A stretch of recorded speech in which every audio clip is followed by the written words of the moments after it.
রাহুল গান্ধী কইছেন যে বাংলাদেশে উগ্রবাদের উত্থান হইতেছে, তাও আবার কইছে আমেরিকাত গিয়া। এটার জবাব দিচ্ছেন হাঙ্কেরে পররাষ্ট্র উপদেষ্টা। একটা যে ন্যারেটিভ যে শুধুমাত্র একটি দল ছাড়া বাকি সবাই উগ্রবাদী, এই ধরনের একটা ন্যারেটিভ প্রচার করার চেষ্টা হচ্ছে মিডিয়াতে। আমি মনে করি যে এটা থেকে ভারতের বের হয়ে আসা প্রয়োজন। আর দ্বিতীয় কথা হলো যে এখানে আমরা কোনো অন্তত আমাদের যা তথ্য তার ভিত্তিতে দেখতে পাচ্ছি না যে এখানে বিরাট উগ্রবাদীরা কোনো কিছু করে ফেলছে। যে সরকারে যারা আছেন তাদের কারোই তো এই ধরনের কোনো এজেন্ডাও নেই, এরকম কোনো ব্যাকগ্রাউন্ডও নেই।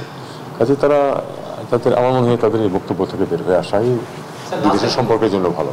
তো সাহেব, আপনি কি রাহুলের উকিল ইজেরার জবাব দিতেছেন? আপনি বলবেন বাংলাদেশের আভ্যন্তরীণ ইস্যু নিয়ে কথা বলা বন্ধ করেন, বুঝছাও? নিজের দেশে একটা বিকট ফ্যাসিস্টে ফেয়ার ভোটে হারাইতে পারতেছ না, আবার অন্যের দেশে নজর কেন? রাহুল, তোমার কয়টা কথা কই, মাথায় রেখো। তোমারে বিজেপি পাপ্পু ডাকে, মানে তুমি একটা বাচ্চা পোলা, রাজনীতি করার মতো লায়ক হয়ে ওঠো নাই। কথাটা মিছা বলে না। এই যে কথা কইলা, তো এই উগ্রবাদের উত্থান কি তোমার টিচার প্রফেসর ইউনুসের নেতৃত্বে হইতেছে? জানেন তো, রাহুলরা প্রফেসর ইউনুসের উটি পাঠাইছিল ওর মা ওই মিরপুরে। ওর লগে তো ভালো সম্পর্ক প্রফেসর ইউনুস, ওনারে নিয়ে করোনার টাইমে একটা পডকাস্ট করেছিল। ওই এই সময়ে প্রফেসর ইউনুসের শাসন আমলে একটা বাংলাদেশের সাথে গ্রাউন্ড ব্রেকিং রিলেশন তৈরি করতে পারত। ওই ভারতের ভোটারদের দেখাইতে পারতো যে মোদির পলিসি বাংলাদেশের মানুষকে অ্যান্টি ইন্ডিয়ান বানাইছে। আমি রাহুল গান্ধী এই প্রতিবেশী দেশের সাথে সম্পর্ককে স্বাভাবিক করতেছি। কিন্তু তোমার মধ্যে তো হিন্দুত্ববাদের কুর করে নিয়ে আছে রাহুল, তাই বাংলাদেশে উগ্রবাদের গপ্প শুনাইতেছ। আমরা গেলে ভুলি নাই, তুমি আর তোমার মাও তোমার বোন হাসিরাকে চেকটা ধরে ফটো খিঁচেছিলে দিল্লিতে, যে ইনকে কিরা। হ্যাঁ, তো আমি যদি পররাষ্ট্র উপদেষ্টা হইতাম তাহলে কইতাম, রাহুল ঠাসি খেয়ে থাকো, আমরা কখনো কইছি যে তোমার ধ্বজভঙ্গ, তো বিয়া শাদী করো না কে? ধ্বজভঙ্গ ছাড়া তো কোনো কারণ নাই বিয়া শাদী না করার। এই জন্য আমার কখনো উপদেষ্টা বানাবে না। যাই হোক, ওটা নতুন কয়েকটা গুরুত্বপূর্ণ আলাপ করি, আসেন। প্রফেসর ইউনূসের সরকার ফাংশন করতে পারতেছে না। কেন পারতেছে না? স্লো অনেকে বলেন। কয়টা কারণ আছে, কারণগুলো একটা ব্যাখ্যা করি। আপনারা দেখবেন যে শুধু ফাংশন করতে পারতেছে না তাই না, প্রফেসর ইউনূসের সরকার কোথাও কোথাও আওয়ামী লীগকে পুনর্বাসন করিচ্ছে। আমি উদাহরণ দিয়ে দেখাই দেব। হ্যাঁ, আমি এক্সাম্পল হিসেবে আসিফ নজরুলের কথা ধরি। আসিফ নজরুল ভাই আবার মাইন্ড করেন না। হ্যাঁ, উপায় নাই, আমরা তো বিরোধী দলের দায়িত্ব পালন করতেই হবে, তাই না? সবসময় জিন্দাবাদ দিয়ে গেলে তো চলবে না। প্রথম কারণটা ব্যাখ্যা করি যে কেন ফাংশন করতে পারতেছে না। রাষ্ট্র তো একটা ইনস্টিটিউট, তার একটা শক্তি থাকে, ইনস্টিটিউটের একটা শক্তি থাকে। এটা এক্সাম্পল দিই, এই যে আমার ইউটিউব চ্যানেল 26 লক্ষ সাবস্ক্রাইবার আছে, তাই না?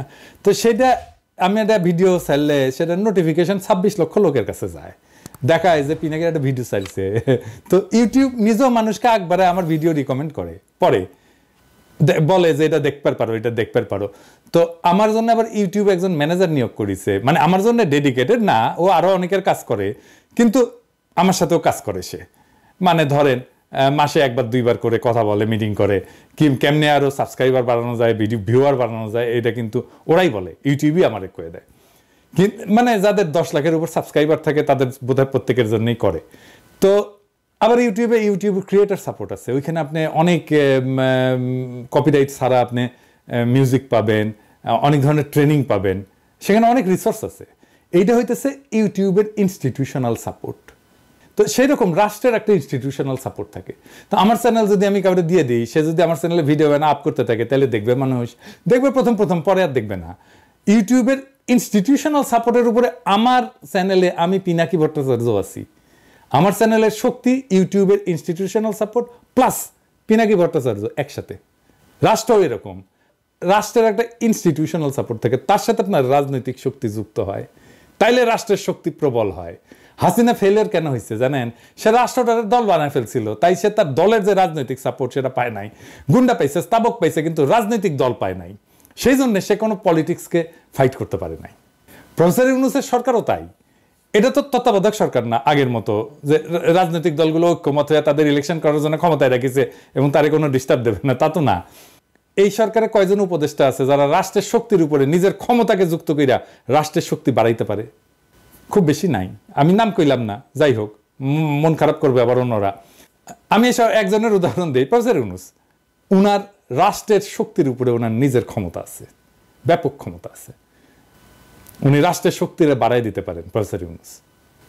আমি এক্সাম্পল দিই, ধরেন প্রফেসর ইউনূস আরব আমিরাতের কিং এর সাথে আলাপ করছেন না, আমাদের প্রবাসী ভাইদের মুক্ত করছেন না, এটা হাসিনা পারতো না, এটা অন্য কেউ পারতো না, এটা প্রফেসর ইউনূসের কারিশমা। এমন একটা কাজ করছে ওই আরব আমিরাত, যে কাজ কখনো তারা করে না। ওনার উপদেশটা এরকম কারিশমেটিক হইলে রাষ্ট্র আরো বেটার ফাংশন করতো। আর এটা হইতেছে যারা কাজ করতেছে তাদের ম্যানেজারিয়াল ক্যাপাসিটি। এদের কেউ ম্যানেজার ছিল না, কোনো বিগ ইনস্টিটিউটে কাজ করেনি এরা কোনোদিন, এরা কোনোদিন কোনো বিজনেস ট্রেনিংও নাই, ম্যানেজারিয়াল ট্রেনিংও নাই, কাজের পদ্ধতি জানে না, বিগ অর্গানাইজেশন চালানোর অভিজ্ঞতা না থাকার কারণে এই ঘটনাগুলো ঘটছে, চালানো অথবা কাজ না করার অভিজ্ঞতার কারণে। আপনি দেখেন কারোই নাই। কিন্তু আমি আসিফ নজরুল এক্সাম্পল দিয়ে বুঝাই। আসিফ নজরুল মাহবুব মোর্শেদের বাসার চিফ বানাইছে। আমি মাহবুব মোর্শেদকে পছন্দ করি, কিন্তু ভালো ছেলে, ভালো লেখালেখি করে এবং তার চিন্তাভাবনা পরিষ্কার, সব ঠিক আছে। কিন্তু আমি তার ক্যাপাসিটি বাসসের চিফ হিসেবে মূল্যায়ন করতে পারবো না, আমি তো সাংবাদিক না, তাই না? কিন্তু আমার সিলেকশনের সময় নিশ্চিত হইতে হবে যে আমার সিলেকশন রাইট। আমি যখন একটা পজিশনে থাকবো, ক্ষমতার পজিশনে থাকবো, আমার সিলেকশন হইতে হবে আনবায়াসড, আমি বায়াসড হইতে পারবো না। আবার দেখেন মাহবুব মোর্শেদ নিজেই কইতেছে যে আসিফ নজরুলের সিলেকশনগুলো ভালো হইতেছে। মাহবুব মোর্শেদ বুঝতেই পারে নাই যে এটা সে নিজে বলতে পারে না, যেহেতু সে আসিফ নজরুলের একজন সিলেকশন। এটা অন্যরা বলবে। এই সিলেকশন নিয়ে অনেক সমালোচনা হয়েছে মাহবুব মোর্শেদের। আবার মোহাম্মদ আজমের সিলেকশন সবাই পছন্দ করছে। যাই হোক, এতে আসিফ নজরুল আনন্দিত হওয়ার কিছু নেই। আবার কইছে যে বাংলা একাডেমি যেভাবে পছন্দ হয়েছে সেভাবে শিল্পকলা একাডেমিও পছন্দ হবে। হ্যাঁ, ওই আনন্দিত হওয়ার কিছু নাই আসিফ ভাই। নষ্ট ঘড়িও দিনে 2 বার ঠিক সময় দেয়। আপনার নষ্ট ঘড়ি, আপনার ম্যানেজারিয়াল স্কিল একদম 0, 0, সেজন্য আপনি দিনে 2 বার সময় দেন, আপনার ব্যাটারি গেছে। তো যাই হোক, আমি হইলে বাসের সিলেকশন কেমনে করতাম তার একটা মডেল দিই। হ্যাঁ, ইনফ্যাক্ট আমার এই ধরনের কাজ করতে হয় আমার প্রফেশনে, পেশা। আমি এখানে মানে প্যারিসে আমার কোম্পানিতে আমি গ্লোবাল মেডিকেল রিলেশনে কাজ করি। গ্লোবাল মানে কিন্তু সারা দুনিয়া, যেখানে আমাদের কাজ আছে, মানে আমার কোম্পানির কাজ আছে। আমি অফিসের কাজে খুব কমই ট্রাভেল করি, আপনারা জানেন। ট্রাভেল করলে আমি তো বলে দিই আমি কই গেছি না গেছি। আমাকে রিকমেন্ড করতে হয়, ধরা যাক যে হংকং, কোন এক্সপার্ট দিয়ে আমি অ্যাডভাইজারি বোর্ড করব। অ্যাডভাইজারি বোর্ড মানে যারা পরামর্শ দেয় কোম্পানিকে, ফর্মাল ওয়েতে পরামর্শ দেয়, বিস্তারিত আর গেলাম না। বা ধরেন আফ্রিকার কোন দেশে কোন ডার্মাটোলজিস্ট চামড়ার উপরে ক্লাইমেট চেঞ্জ মানে পরিবেশের পরিবর্তনের ইফেক্ট নিয়ে এক্সপার্ট। কঠিন জটিল বিষয়, কিন্তু আমি হংকংয়ে যাইও না, আফ্রিকায় যাইও না। কিন্তু আমি যেটা রিকমেন্ড করি, যেটা আমার করতে হয় দেশগুলোকে, তার 99% কেসে পারফেক্ট হয়। আমার টুলস আছে, আমি সারা দুনিয়ার ডাক্তার কি করে, কই থাকে, কোথায় চাকরি করে, কোন কনফারেন্সে যাইতেছে, কি পাবলিশ করিচ্ছে, কার সাথে কোলাবোরেশন করিচ্ছে, কার সাথে সে রিসার্চ করিচ্ছে, তার রিসার্চের ফোকাস কি, এমনকি কার কাছ থেকে কত টাকা পয়সা নিয়ে যেতে, এটা এক ক্লিকে বের করে ফেলি। টুলস আছে, যাক সেটা অন্য আলাপ। বাসসের সিলেকশনে আসি। আমি যদি আসিফ নজরুল হইলাম নি, তাহলে আমি সাংবাদিক যারা আছে না ফ্যাসিবাদের বিরোধী, তাদের সাথে কথা কইয়া কয়েকটা রিকমেন্ডেশন নিতাম। কইতাম যে আমার একটা বাসসের চিপ লাগবে, কন্ত কারে করা যায়, 2-3টা নাম বলেন তো। তারপরে জিজ্ঞেস করতাম এর নাম কেন কইলেন, তার যুক্তিগুলো শুনতাম, লিখে রাখতাম, সবগুলা লিখতাম, শুনতাম, লিখতাম।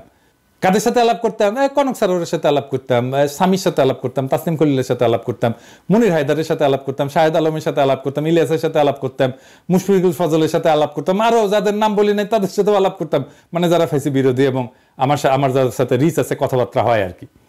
তারপরে করতাম কি, মতিউর রহমান চৌধুরী মানে মানব জমিনের, তারপর নুরুল কবির নিউজের, মাহমুদুর রহমান ভাই এবং শফিক রেহমানকে কইতাম যে আমি সবচেয়ে বেশি রিকমেন্ডেশন আসছে এই কয়েকজনের 3জন বা 5 জনের নাম ওনাদের দিতাম, যে কইতাম যে আপনারা এই 3জন বা 5 জনের ইন্টারভিউ নিয়ে আমাকে একজন বেছে দেন। মুরব্বী মানুষ, কোনো সমালোচনা হইতো না। হ্যাঁ, এবং তারপরে যেটা হইতো আমি তার সবাইকে আবার কইতাম যে বুঝছেন এই যে এই টিচার মুরব্বী না, এই বেছে দিছে ওনারে, ঠিক আছে না? এবং দেখতেন সবাই কইতো যে ঠিক আছে, এটা অপছন্দ হইলেও কইতো ঠিক আছে। কিন্তু আসিফ নজরুল সিলেকশন করিচ্ছে উনি কারে চিনেন, কার সাথে ওনার সম্পর্ক আছে, এর বেসিসে, মানে প্রথমেই বায়াস। এর মধ্যে বিএসএমএম এর ভিসি খসরু ভাইকে দিচ্ছেন, সাইদুর রহমান খসরু ভাই। আমি ওনারা পছন্দ করি খসরু ভাইকে, কিন্তু এটা কিন্তু পছন্দ করেনি অনেকেই। মানে বাইর করছে তারা যে গণস্বাস্থ্য আর গণবিশ্ববিদ্যালয়ের ট্রাস্টি বোর্ডে আসিফ নজরুল আছে, রেজনা আছে, ফরিদাপা আছে, মানে 3 জন আছে এই সরকারের উপদেষ্টা। আর এই গণস্বাস্থ্যের কানেকশনেই খসরু ভিসি হয়েছে। আমি একজন খুবই দায়িত্বশীল চিকিৎসক নেতার কাছে শুনছি যে খসরু ভাই নাকি বিএনপি পন্থী চিকিৎসকদের বিএসএমএম ছাড়া করার কথা নাকি প্রকাশ্যে বলছেন। সত্য মিথ্যা জানি না, কিন্তু যিনি আমারে বলছেন তিনি খুবই দায়িত্বশীল মানুষ। আমি আর নাম কইলাম না, কইলে চিনবেন আপনারা। তো উনি না জানে কথা বলবেন না। তো তাইলে তো সিলেকশন আমরা আর মামুরা হইতেছে, তাই না আসিফ ভাই? হ্যাঁ, সিরিয়াস বায়াস আছে সব সিলেকশনে। এইবার আসেন, শিল্পকলা একাডেমির পরিচালক সৈয়দ জামিল আহমেদকে সিলেক্ট করছেন, ওটা নিয়ে কথা বলি। জামিল আহমেদ নিজেই জানাইতেছেন যে তারে আসিফ নজরুল রাজি করাইছে, বুঝছাও। আসিফ নজরুল নিজেও জানাইতেছে, ফেসবুকে পোস্ট দিয়ে যে শিল্পকলার সিলেকশন পছন্দ হবে। উনি খুব কনফিডেন্ট। হ্যাঁ, প্রফেসর ইউনূসের সরকার গঠিত হওয়ার আগে উনি কি কইছিলেন, আওয়াজ দিছিলেন যে এই সরকার আমাদের পছন্দ হবে, বুঝছাও। তারপরে কাহিনী কিচ্ছা বাড়াইলো এই সৈয়দ জামিল আহমেদের, দেখলাম উনি বোরকা বিরোধী। তারপরে দেখা গেল মুজিবের মূর্তি ভাঙছে জনতা, ধানমন্দির 32 নম্বর পুড়েছে, আর জামিল আহমেদ কান্দে শেষ আর কি। হ্যাঁ, হাউ মাউ করে কান্দে শেষ, পারে তো গড়াগড়ি দেয় আর কি। আমি এনে গুগল করে দেখলাম উইকিপিডিয়ায় যে মালতে কে। আসেন আমরা একসাথে পড়ি গুগল থেকে, উইকিপিডিয়া থেকে। ওই লিখিচ্ছে উইকিপিডিয়ায় 1975 সালে তিনি Indian council for cultural relation থেকে একটা বৃত্তি লাভ করছে। ঢাকা বিশ্ববিদ্যালয়ের ইংরেজি সাহিত্যের অনার্স পড়া বাদ দিয়া দিল্লির ন্যাশনাল স্কুল অফ ড্রামাতে যোগদান করেছে। তারপর 1975 থেকে 78 পর্যন্ত 3 বছর উনি পড়াশোনা করেছে। তারপর ইব্রাহিম আলকাজি এবং বিবি কারান্তের অধীনে আরো 1 বছর শিক্ষানবিশ ফেলো হিসেবে কাজ করেছে 4 বছর। আলকাজি তাকে ওয়েস্টার্ন থিয়েটারের ব্যাপারে এবং কারান্ত তাকে দক্ষিণ এশিয়ার ঐতিহ্যবাহী থিয়েটারের ব্যাপারে সম্যক জ্ঞান নাকি দান করেছে, বুঝছাও। India trend. হ্যাঁ, 4 বছর ছিল ওটি। হ্যাঁ, মানে হাসিনার পোলা মাইয়া যেরকম ইন্ডিয়াত পড়াশোনা করেছে উনকে আর কি। মানে একটা জিনিস মাথায় রাখবেন যে কে কোটি পড়িচ্ছে তার উপরে তার মাইন্ডসেট তৈরি হয়, বুঝছাও। আমার মাইন্ডসেট হচ্ছে বগুড়ার মাইন্ডসেট, রাজশাহীর মাইন্ডসেট আর প্যারিসের মাইন্ডসেট, কারণ এই জায়গাগুলোতে আমি পড়েছি, বুঝছাও। তো মানে বুঝেছেন তো, এই যে ইসলামোফোবিয়া এটা ইন্ডিয়া থেকে শিখিছে, পুরাই ইন্ডিয়ান মাল, পুরাই আওয়ামী লীগ। আর তারে আসিফ নজরুল পুনর্বাসন করেছে। আসিফ নজরুল শুধু পিছে মুজিবের ছবি লাগায় কাম করছে না, বুকের মধ্যে আওয়ামী চেতনা নিয়ে কাম করছে। উনি লাইভ করে কইছেন যে উনি কাম করে কুল পাইতেছেন না, করতেছেন তা কাম। আসিফ ভাই, আমি আর ইন্ডিয়ান হেজিমনির বিরুদ্ধে আমাদের কাউন্টার ন্যারেটিভ তৈরি করা লাগবে। আমাদের 3টা রাষ্ট্রীয় প্রতিষ্ঠানে পুনর্দখল করা লাগবে, বাংলা একাডেমি, শিল্পকলা একাডেমি আর ইসলামিক ফাউন্ডেশন। আপনি অবলীলায় শিল্পকলা একাডেমিতে পাড়া আওয়ামী লীগ আর ইন্ডিয়ান ট্রেন্ড মানুষ বসায় দিলেন আর কাম করিচ্ছেন। হ্যাঁ, এতগুলা মানুষের রক্তের উপর দিয়া ক্ষমতা যাইয়া এই কাম করলেন আপনি। উপদেষ্টাগিরি ছাড়লে তো আপনি রাস্তায় হাঁটতে পারবেন না আসিফ ভাই। হ্যাঁ, কি অবস্থা হবে আপনি টের পাচ্ছেন না। 7 দিন টাইম দিলাম আপনারে, ওটা হটাবেন, নাইলে টের পাইবেন হাউ মেনি প্যাডিতে হাউ মেনি রাইস। আসিফ ভাই, আপনি গেলে আমার চিন নাই। হ্যাঁ, আমি গেলে যখন ধরুম না কাচ্ছপের কামড় দিয়া ধরুম। হ্যাঁ, পরে আর সরি করার টাইম পাবেন না, সেজন্য 7 দিন সময় দিয়ে দিলাম। আর আমি আমার এপিসোডের শেষে একজন শহীদের গল্প বলি। আজকে একটা গল্প বলবো, আসিফ ভাই আপনিও শুনেন, কাদের রক্তের উপর দিয়ে আইসা সেই রক্তের সাথে বেইমানি করিচ্ছেন সেটা শুনে নেন। একটা একতলার বন্ধ ঘর, সামনে লেখা মর্চুয়ারি, তার পাশেই আর একটা বিচ্ছিন্ন একতলা ছোট ঘরের সামনে মানুষ ঠেলাঠেলি করছে। মর্চুয়ারির অফিস, 3-4 জন আনসার সদস্য ভিড় সামলাচ্ছে। কোনো রকম ভেতরে উকি দিয়ে দেখি একটা সরু টেবিল সামনে নিয়ে একটা বেঞ্চে 2-3 জন কর্মচারী বসে আছেন। তাদেরকে আপাদমস্তক ঘিরে রেখেছে জনাবিশেক মানুষ। সবাই টেবিলের উপরে ঝুঁকে আছে, ঝুঁকেই আছে, সরে গিয়ে কাউকে জায়গা দিচ্ছে না। বোঝাই যাচ্ছে এখানে শৃঙ্খলা বলে কিছু নেই। কিন্তু বিশৃঙ্খল অবস্থায় যেরকম হট্টগোল হবার কথা, তার বদলে একটা অস্বস্তিকর নীরব ধীরতা। 20 জুলাই সকালবেলা, তখন 11:30টার মতো বাজে। ঢাকা মেডিকেল কলেজ হাসপাতালের মর্চুয়ারির এই অফিসে আমরা প্রিয়র খোঁজে এসেছি। প্রিয় আমার স্ত্রীর ভাগ্নে, আমার স্ত্রীর ফুফাতো বোন কলিয়াপুর ছেলে। 28-29 বছর বয়স, একটা অনলাইন নিউজ পোর্টালে সাংবাদিকতা করত। ছিপছিপে গরম, মুখে সবসময় একটা লাজুক হাসি ধরে রাখত। ছাত্রত্ব ঘুচেছে, বেশি দিন হয়নি।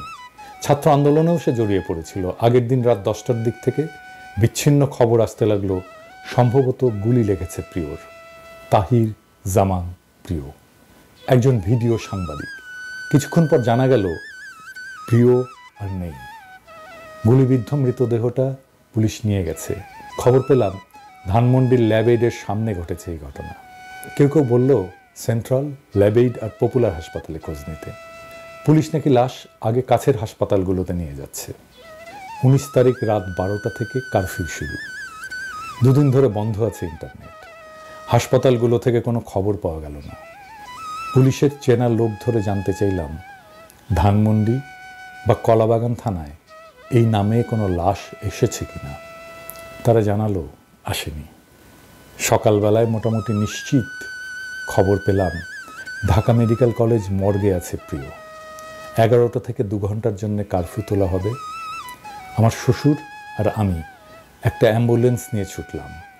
পথে তুলে নিলাম মিতুলাপাকে, প্রিয়র মা, কলিয়াপুর বন্ধু। গিয়ে দেখলাম শ্রেষ্ঠ আগেই পৌঁছেছে সেখানে। শ্রেষ্ঠ আমাদের আরেক ভাগ্নে, প্রিয়র খালাতো ভাই। প্রিয়র এক চাচি আগে থেকেই ছিলেন সেখানে। রেজিস্টারে নাম পাওয়া গেল না প্রিয়র। আমি কিভাবে বললাম একটু অজ্ঞাতনামার লিস্টটা দেখলে হতো না? সেই লিস্ট এনেও দেখা গেল সেখানেও প্রায় 10টার মতো লাশের বর্ণনা। শুধু একটা ক্রমিক নাম্বার দেওয়া আছে। নাম্বারের একটা কাউন্টার লেভেল লাশের গায়ে সাঁটানো। বয়স, সময় ইত্যাদি মিলিয়ে 2টো লাশের শর্টলিস্ট করে লাশ শনাক্ত করতে গেল শ্রেষ্ঠ। প্রায় 40 মিনিট পরে ফিরে এসে বলল পেয়েছে প্রিয়কে। আমার শ্বশুর ব্যস্ত হয়ে পড়লেন তাড়াতাড়ি ফর্মালিটি শেষ করার জন্য। শ্রেষ্ঠ আমাকে আস্তে করে বলল অবস্থা বেশি ভালো না খালু। একটা ঘুপচি বদ্ধ ঘরে 20-25টা লাশ মেঝেতে ফেলে রেখেছে। একটা ফ্যান পর্যন্ত নেই। লাশগুলোর উপরে চাদর নেই, এলোমেলো পড়ে আছে। একজনের পা উঠে আছে আর একজনের গায়ে। আর রক্ত, চাপ চাপ চুইয়ে পড়া রক্ত। আমি বললাম সেই সন্ধ্যার সময় গুলি লেগেছে, এখনো তাজা রক্ত দেখলে?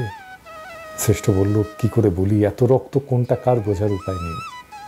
প্রিয়র বন্ধুরা এসে পড়ল এর মধ্যেই। 2-1জনকে পেলাম যারা ঘটনার সময় ছিল ওর সাথে। আগে মিছিলে গিয়েছিল ওরা সবাই, ফিরছিল। সেন্ট্রাল রোডে ওদের আরেক বন্ধু মেধার বাসা। মেধাকে বাসায় পৌঁছে দিতে ওরা 4-5 জন হেঁটে আসছিল। সায়েন্স ল্যাব থেকে গ্রিন রোডে ঢুকে সেন্ট্রাল রোডের মাথায় আসতেই গুলির শব্দ কানে আসে। ওরা দৌড়ে সেন্ট্রাল রোডের ভেতরে ঢুকে যায়। প্রিয় ছিল সবার পেছনে। হঠাৎ ওরা পেছন তাকিয়ে দেখে প্রিয় পড়ে গেছে। তখনও মুহুর্মুহু গুলির আওয়াজ আসছে।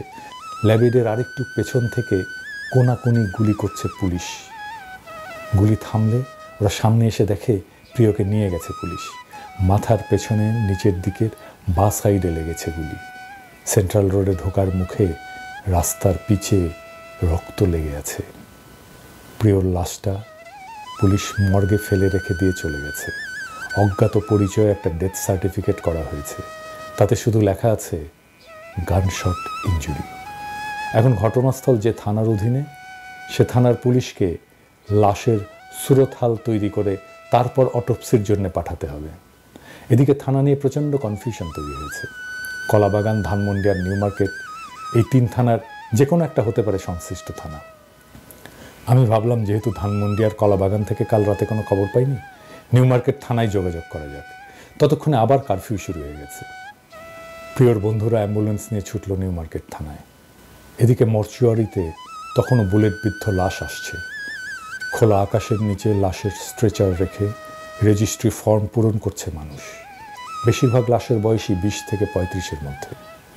শার্টগুলো খুলে নিয়েছে আগেই, বোধহয় ডেথ সার্টিফিকেট তৈরি করার জন্যে পরীক্ষার সময়। বেশিরভাগের পরনে প্যান্ট, একজনের পরনে দেখলাম লুঙ্গি। একটা কম বয়সী ছেলের লাশের দিকে তাকিয়ে হঠাৎ আমার নিঃশ্বাস বন্ধ হয়ে গেল। ফারদিন, আমার স্কুল ফ্রেন্ড। স্কুল মাঠের শেষ প্রান্তের পুরনো পরিত্যক্ত বিল্ডিংটায় আমরা রহস্য খুঁজে বেড়াতাম একসাথে। একটু পরে সম্বিত ফিরে পেলাম। এত বছর পরে ফারদিন নিশ্চয়ই আর দেখতেই কিশোরের মতো নেই। আর এই ছেলেটা ফারদিনের তুলনায় কিছুটা বেটে আর কৃষকায়। এতক্ষণ লক্ষ্য করিনি। আমার পেছনে দাঁড়ানো একজন মহিলা হঠাৎ বলে উঠল, এরা কি পায়েও গুলি করতে পারে না?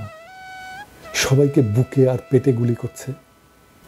কথাটা শুনে আশপাশ থেকে অনেকে তার মুখের দিকে তাকালো, কেউ জবাব দিল না।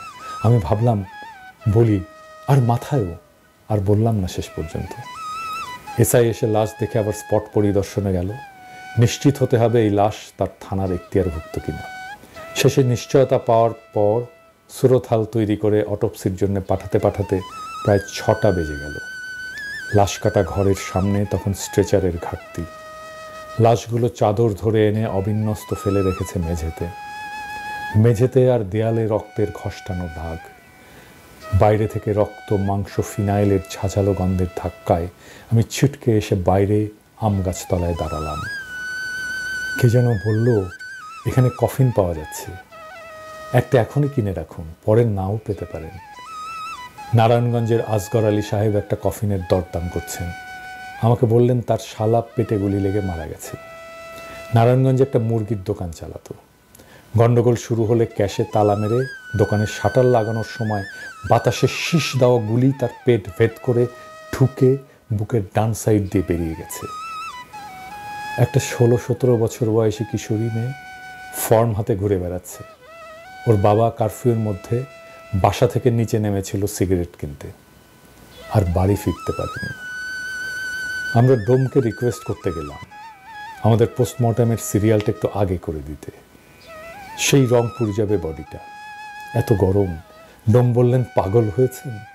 রাত থেকে এ পর্যন্ত 55টা লাশ, আমরাও মানুষ। ময়নাতদন্ত শেষ হলো রাত 10:30টায়। গোসল করিয়ে কাফন পরিয়ে আমরা অ্যাম্বুলেন্সে রওনা হলাম 11টার কিছু পরে। যাওয়ার পথে নেমে দেখে নিলাম সেন্ট্রাল রোডের সামনে প্রিয়র রক্ত লেগে থাকা রাস্তাটা, স্পষ্ট দাগ, ছোপ ছোপ, জমাট। তখনও কারফিউ চলছে, তাড়াতাড়ি গাড়িতে ওঠা দরকার। আমরা উঠে পড়লাম। উঠল না শুধু প্রিয়র বন্ধুরা, ওদের কোনো ভয় নেই, ওদের কান্নাও নেই, শুধু প্রতিজ্ঞা আছে। ওরা যেন ভাবলেশীন, সংসপ্তক। অনেকবার লিখতে গিয়ে পিছিয়ে গেছি। এই দুঃস্বপ্নের সাথে আরেকবার বোঝাপড়া করতে সাহস হয়নি। শেষে ভাবলাম এই গল্পটাও এই মহান গণ আন্দোলনের আমাদের যৌথ স্মৃতির অংশ। এই দলিল থাকা দরকার। একটা 3 বছরের মেয়ে আছে প্রিয়কে সে শুধু বাবা বলে ডাকে না, বলে আমার প্রিয় বাবা। কি মিষ্টি লাগে শুনতে, যেন প্রত্যেক কথায় কথায় বাবাকে চিঠি লিখে চলছে। এমন হাজারো শহীদের রক্তে গাঁথা হয়েছে এই বিপ্লবের ইতিহাস। এই বিপ্লবের ইতিহাসের সাথে যারা বেইমানি করবে, শহীদের রক্তের সাথে যারা বেইমানি করবে, তাদের ক্ষমা নাই। ইনকিলাব জিন্দাবাদ।